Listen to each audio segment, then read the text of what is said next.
ارے امام شافعی کہتے ہیں کہ اگر اہل بیت کی محبت کا نام رافضی ہونا ہے تو جن و انس گواہ رہے ہیں کہ میں رافضی ہوں.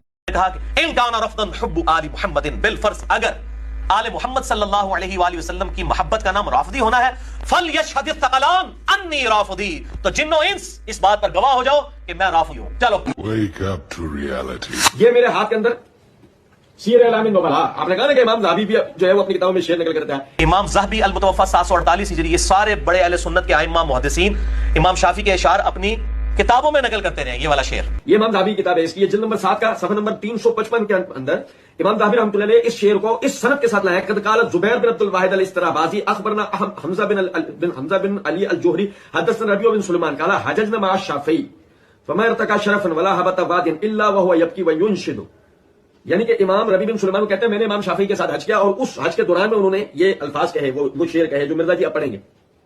لیکن سوال یہ پیدا ہوتا ہے کہ امام ذہبی نے اس کو زبیر بن عبد الواحد استرابازی کی سند سے جو بیان کیا ہے کہ مرزا جی امام ذہبی اور زبیر بن عبد الواحد استرابازی کے درمیان کی سند کہاں ہے؟